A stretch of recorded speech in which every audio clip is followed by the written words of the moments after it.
What up, what up, what up? Welcome to week 3 and another episode of Meeting with the Manager.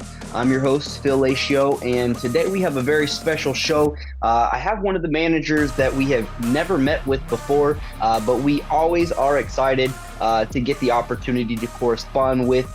It's going to be Mr. Barrett Cutt from the AB TacoCorp team. Barrett, how you doing today? Welcome to the show.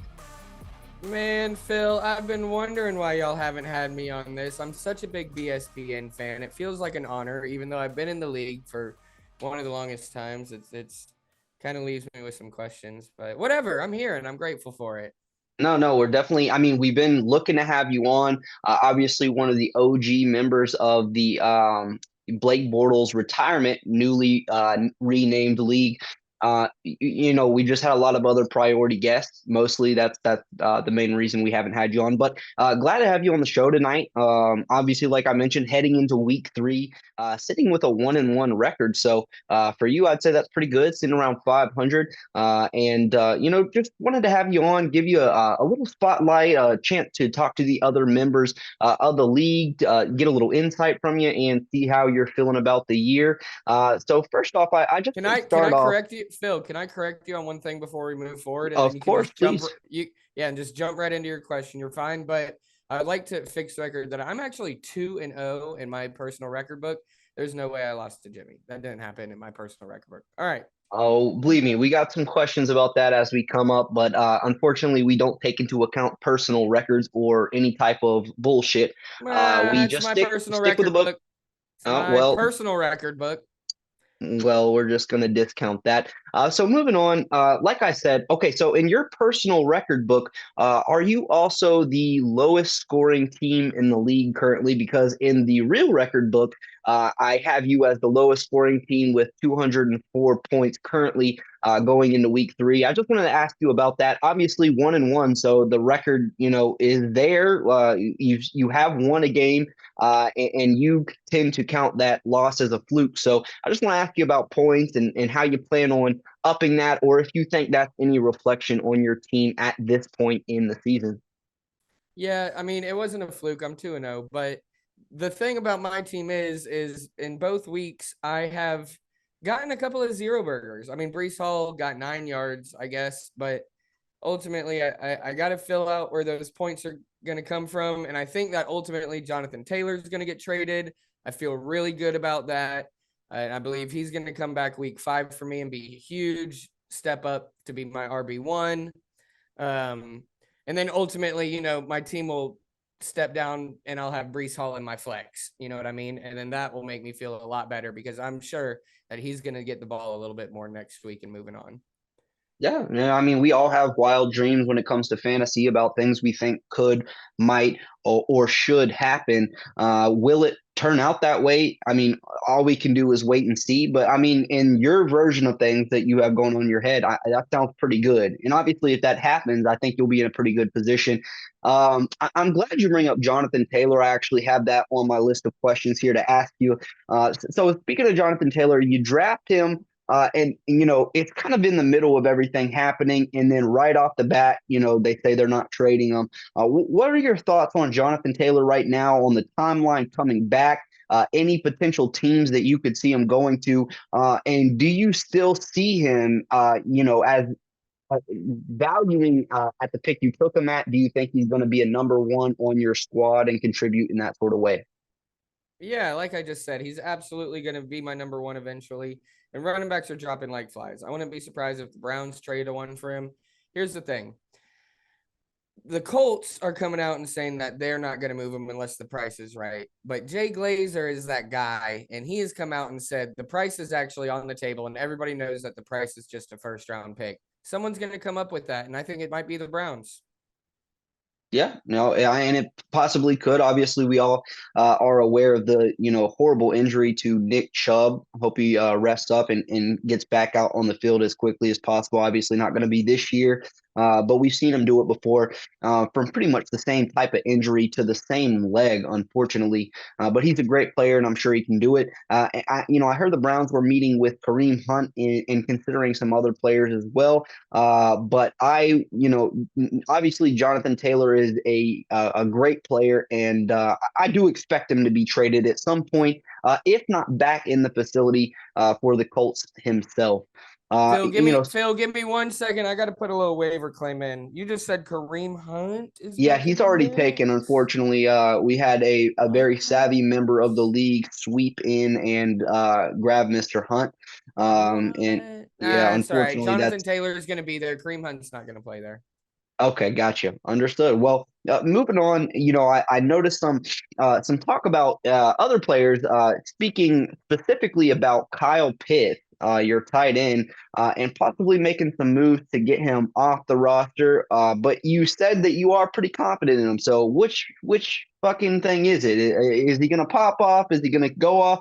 Or are you trying to ship him away to somebody who's gullible enough to believe that Arthur Smith is actually going to get him the ball on a consistent basis?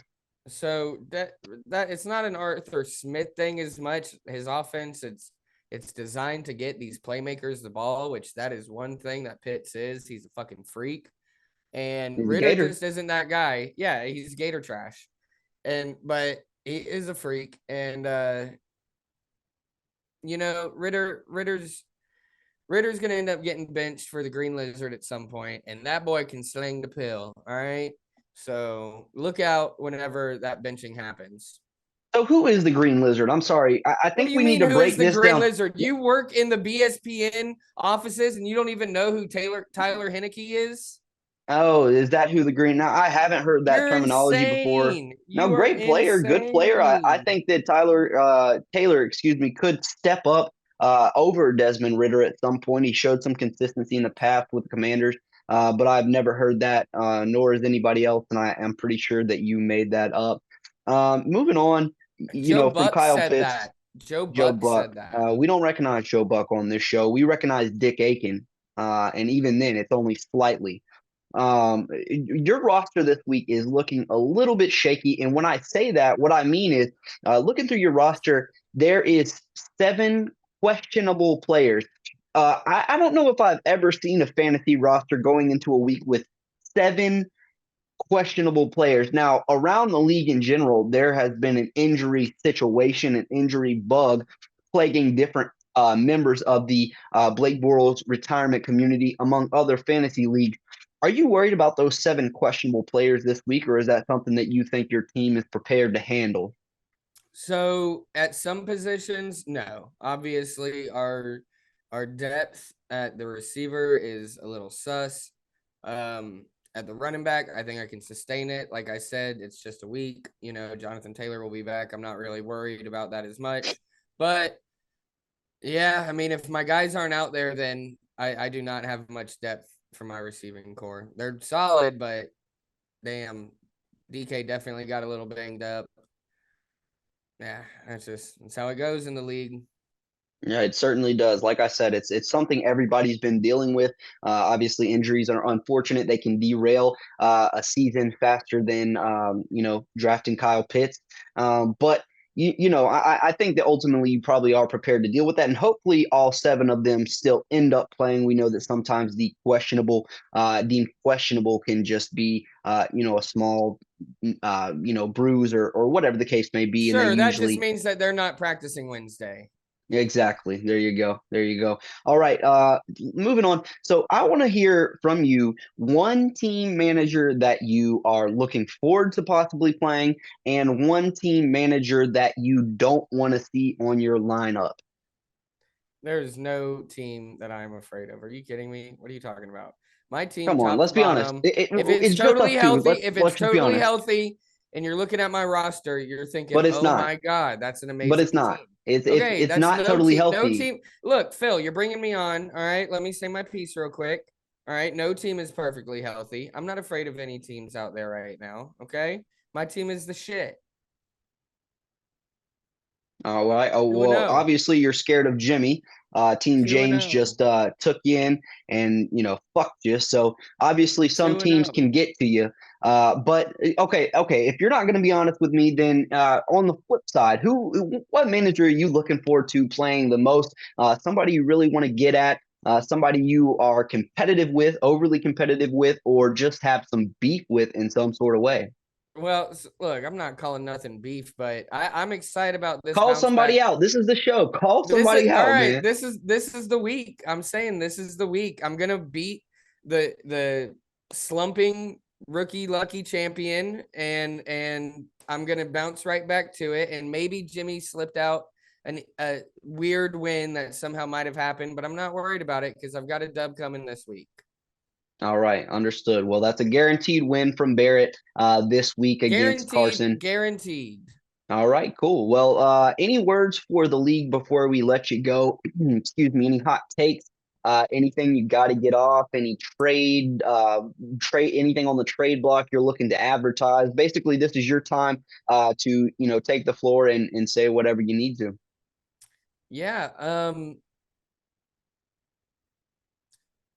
Batman versus Superman wasn't that bad of a movie, and the Zack Snyder cut of Justice League was kind of good. It was just really long, and people don't like it because it was 4 hours long instead of a little mini series.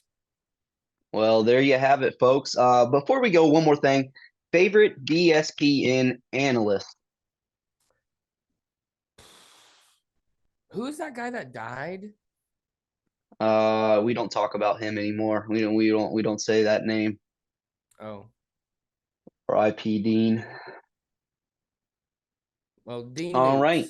Nukes. Yeah. I was hoping you'd say me, but fuck you too, buddy. All right. Thank you, Barrett, for coming on the show. We really enjoyed having you somewhat. And I'm sure we'll get you back on the show sometime in the next 5 to probably 10 years. Again, I am Phil Accio. We thank you for joining in for another edition of Meeting with the Manager. Have a great night, and we'll see how week 3 shakes out. Guaranteed win for Barrett, apparently.